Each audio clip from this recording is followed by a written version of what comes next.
అంటే రాజ్ తరుణ్ ఒకటే చెప్తున్నాడు మేడం ఇక్కడ. ఏం చెప్తున్నాడంటే, మేము రిలేషన్లో ఉన్న మాట అయితే వాస్తవమే, కానీ నేను వివాహం చేసుకుంటా అనేటువంటి మాట అయితే ఇవ్వలేదు అంటూ రాజ్ తరుణ్ కుండబద్దలు కొడుతున్నాడు. కానీ లావణ్య మాత్రం ఆల్రెడీ అసలు రాజ్ తరుణ్కి నాకు వివాహం అయినట్లుగా పోలీస్కి ఇచ్చినటువంటి కంప్లైంట్ దాంట్లో ఆవిడ పొందుపరిచింది. కొన్ని మీడియా సంస్థలకి ఇచ్చిన దాంట్లో నన్ను వివాహం చేసుకుంటా అన్నాడు, కానీ ఇప్పుడు వదిలేశాడు వాడుకొని అంటూ అలా చెప్తూ ఉంది. అయితే ఇప్పుడు దీనికి ప్రాతిపదిక ఏంటి అంటే, ఇప్పుడు సహజీవనం చేయటం తప్పు కాదు అని చెప్పి కోర్టులే చెప్తున్నాయి. ఓకే, అయితే ఈ సహజీవనానికి ప్రాతిపదిక ఏంటి అనేది ఇంపార్టెంట్ ఇక్కడ. వీళ్ళిద్దరి మధ్యలో ఏ ఒప్పందంతో సహజీవనానికి వచ్చారు? ఇప్పుడు పెళ్ళి అనుకోండి, పెళ్ళి కూడా ఒక రకంగా ఒక ఒప్పందం లాంటిదే కదా. ఏంటంటే నీ జీవితాంతం నేను నీతో ఉంటాను, నువ్వు నాతో ఉంటావు, మన ఇద్దరం కలిసి ఉంటాము, మన వంశాన్ని వృద్ధి చెందుకుంటాము, నేను నిన్ను చూసుకుంటాను, నువ్వు నన్ను చూసుకుంటావు, ఇదే కదా. చాలా రాగా మాట్లాడుకుంటే ఇదే కదా. మరి దీనికి ఎక్కడైనా సరే తేడా వస్తే కోర్టులు చట్టాలు ఉన్నాయి, అలాగే సహజీవనానికి కూడా ఉన్నాయి. అయితే ఈ సహజీవనానికి ప్రాతిపదిక ఏంటి అంటే, పెళ్లి చేసుకుందాము మనము కొన్నాళ్ళు ఇలా కలిసి ఉండి అనే ఒప్పందం మీద వీళ్ళు కలిసి ఉండి కొన్నాళ్ళు అయిపోయిన తర్వాత నచ్చిందనో నచ్చలేదనో ఇంకొకటో చెప్పి వెళ్ళిపోతే గనక రెండో వాళ్ళు దాన్ని అబ్జెక్ట్ చేస్తే గనక కోర్టు దీన్ని సీరియస్గా తీసుకుంటుంది. అంటే ఇక్కడ ఏంటి వీళ్ళ సహజీవనానికి ప్రాతిపదిక ఏంటి అనేది ఇంపార్టెంట్. అలాగే సహజీవనాన్ని కోర్టు పెళ్ళి అంత కన్సిడర్ చేయట్లేదు, కానీ దీనిని కూడా కన్సిడర్ చేస్తుంది. ఈ సహజీవనంలో ఉన్న వాళ్ళు కూడా డొమెస్టిక్ వైలెన్స్ కేసు పెట్టొచ్చు. వీళ్ళకి కూడా కొన్ని హక్కులు ఉంటాయి. సహజీవనంలో ఉన్న తర్వాత ఒకవేళ విడిపోవాల్సిన పరిస్థితి వస్తే వీళ్ళు అల్మనీ కూడా పే చేయాల్సిన అవసరం ఉంటుంది. అంత ఉంది సహజీవనానికి. మరి ఏమీ లేకుండా సహజీవనం చేసేస్తాం అంటే అవ్వదు కదా. కొంతమంది పెళ్ళిళ్ళు రిజిస్ట్రేషన్ చేసుకోరు, ఏ గుళ్ళోనో పెళ్లి చేసుకుంటారు. ఆ గుళ్ళో తీసిన పెళ్లి చేసుకున్న ఫోటోలు కూడా లేవు అనుకుందాం పోని. అప్పుడు వాళ్ళ పెళ్ళికి ప్రాతిపదిక ఏంటి నిరూపించుకోవాలి అంటే ఏంటి అంటే, ఇప్పుడు వీళ్ళిద్దరూ కలిసి ఒక ఇంట్లో ఉంటున్నారా లేదా, ఈ ఇంట్లో మేము ఉంటున్నాము అని చెప్పి ఓనర్కి చెప్పి అద్దెకి తీసుకున్నారా, అదే రోడ్లో వీళ్ళు కలిసి తిరుగుతూ ఉన్నారా, ఆ రోడ్లో ఉండే వాళ్ళందరూ వీళ్ళిద్దరూ భార్యాభర్తలు అని అనుకుంటున్నారా, పోనీ భార్యాభర్తల్లాగా ఉన్నారు అన్నట్లుగా వీళ్ళు ప్రవర్తించారా లేదా, ఇవన్నీ కోర్టు పరిగణలోకి తీసుకుంటుంది. ఇలాంటివన్నీ జరిగినాయిగా రాజ్ తరుణ్ విషయంలో. వీళ్ళిద్దరూ ఒకే ఇంట్లో ఉన్నారు, పెళ్లి చేసుకోబోతున్నాం అని చెప్పి చెప్పుకున్నారు. ఈయన చెప్పాడో లేదో కానీ ఆమె చెప్పుకుంది. ఇన్ని జరిగిన తర్వాత ఇవాళ అయిపోయింది, ఇంక నీకు నాకు సంబంధం లేదు అనడం కరెక్ట్ కాదు. అంటే డ్రగ్ కేసులో లావణ్య పేరు వినపడింది. చెప్తానండి, అక్కడికే వస్తా. ఇప్పుడు డ్రగ్స్ కేసులో ఉన్నారు. అదే నీ సొంత భార్య డ్రగ్స్ తీసుకుంది అనుకోండి, ఏం చేస్తావు? డ్రగ్స్ తీసుకుంటుంది అని విడాకులు ఇస్తావా? ఇవ్వవు కదా.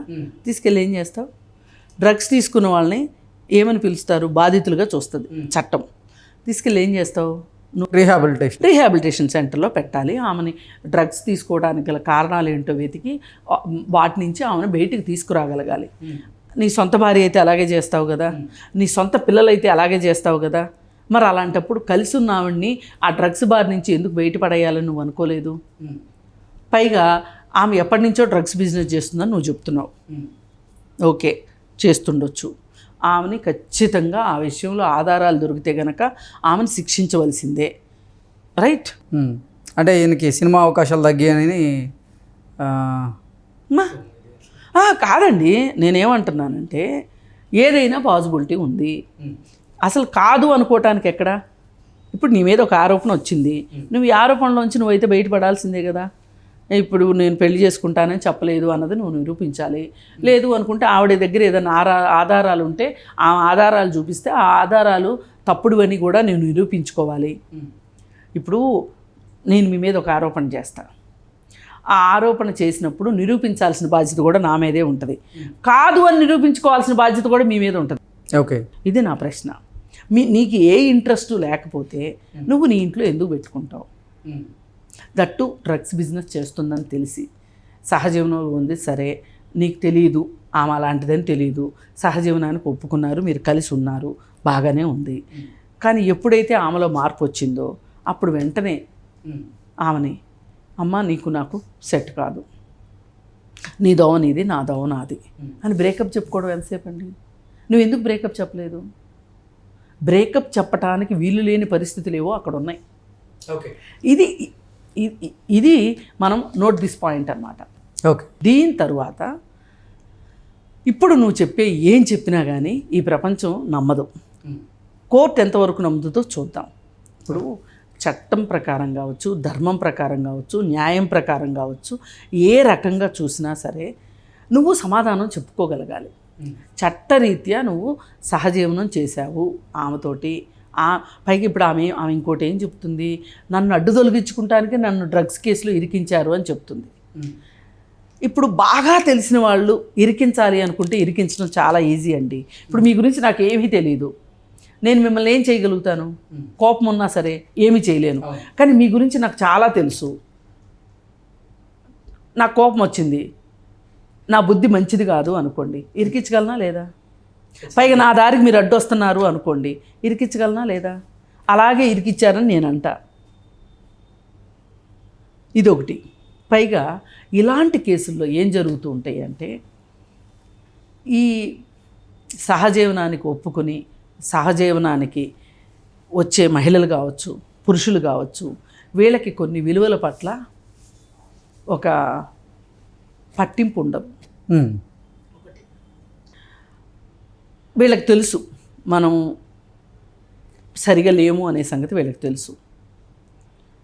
సరే, అది కూడా మనకు సంబంధించిన విషయం కాదు. ఇలాంటి సందర్భాల్లో ఎక్కువ బలైపోయేది మటుకు మహిళలే. ఇప్పుడు ఈ సహజీవనంలో ఉన్నారు, వీళ్ళు బ్రేకప్ చేసుకున్నారు, అతనికి పెళ్ళి అవ్వటం ఈజీ, ఈ అమ్మాయికి పెళ్ళి అవ్వటం కష్టం. అంటే మీకు రూల్స్ రెగ్యులేషన్స్ లేకపోవచ్చు కానీ సమాజానికి ఉంటాయి రూల్స్ రెగ్యులేషన్స్. అర్థమైంది కదా?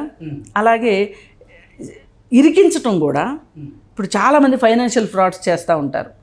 భార్యల పేర్లు ఎండీలుగా పెడుతుంటారు, వీళ్ళు ఫ్రాడ్ చేస్తారు, వీళ్ళు బయట ఉంటారు, భార్యలు జైల్లో ఉంటారు.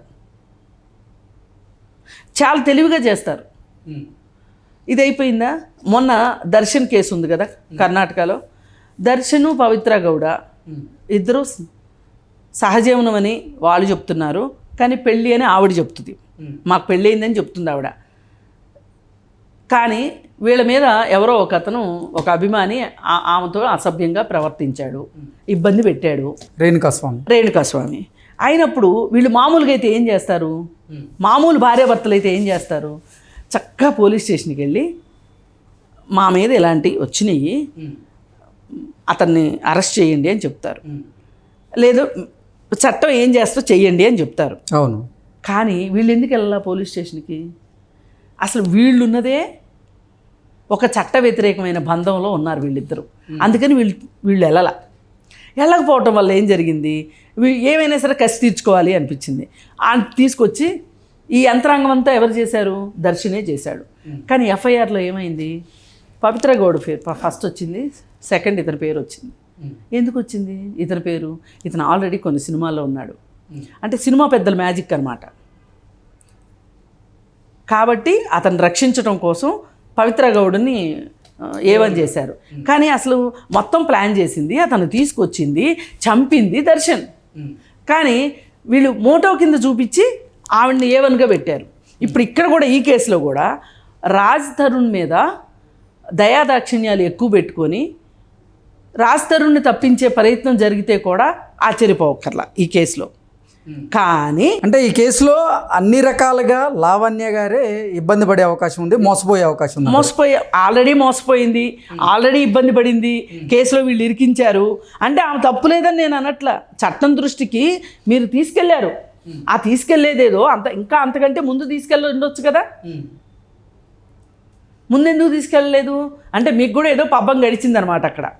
అలా మహిళల్ని ఈ విధంగా చేయటం అనేది వాళ్ళు లాక్కోలేక పీక్కోలేక చచ్చే పరిస్థితిలో వాళ్ళని వాళ్ళ కర్మానికి, వాళ్ళ కాలానికి వాళ్ళని వదిలేసేయటానికి మగవాళ్ళకి సహకరించినంతగా ఆడవాళ్ళకి ఎవరూ సహకరించరు. ఇప్పుడు సినిమా పెద్దలు ఇక్కడ రంగంలోకి దిగి రాజ్ తరుణ్ని రక్షించినా కూడా ఆశ్చర్యపోవక్కర్లేదు. కానీ వీటన్నిటి మించి వీళ్ళిద్దరి జీవితాలు ఏమైపోతాయి అనేది నాకేమీ బాధ లేదు. కానీ ఇక్కడ ఈ డ్రగ్స్ విషయం బయటకు వచ్చింది. దీని నుంచి డ్రగ్స్ కేసుని ఎట్లా బయటికి లాగాలి, ఇప్పుడు లావణ్యకి చాలా తెలుసు డ్రగ్స్కి సంబంధించి అంటే తెలంగాణ ప్రభుత్వం ఇప్పటికే డ్రగ్స్ మీద ఉక్కు పాదం మోపుతారు కాబట్టి అసలు ఈ రాజ్ తరుణ్, ఈ లావణ్య, ఆ రాజా రవీంద్ర వాళ్ళ మేనేజరు, రాజ్ తరుణ్ మేనేజర్ రాజా రవీంద్ర, వీళ్ళందరికీ అసలు ఈ డ్రగ్స్ తోటి ఏంటి సంబంధం అనేది లాగటానికి ఈ కేసు బాగా ఉపయోగపడుతుంది. ఓకే, అదన్నా చేయమని అంటున్నా. ఇప్పుడు ఇక్కడ లావణ్యకి న్యాయం చేస్తారా, అన్యాయం చేస్తారా, రాజ్ తరుణ్కి న్యాయం చేస్తారా, అన్యాయం చేస్తారా నాకు అనవసరం. కానీ కనీసం సమాజానికన్నా ఒక న్యాయం జరగాలి అంటే ఈ కేసుని సీరియస్గా తీసుకొని దీని నుంచి ఇదొక లీడ్. ఇప్పుడు ఈ లీడ్ని బట్టి సమాజానికి న్యాయం చేయమని నేను కోరుకుంటున్నాను. Okay madam, thank you so much. Thank you.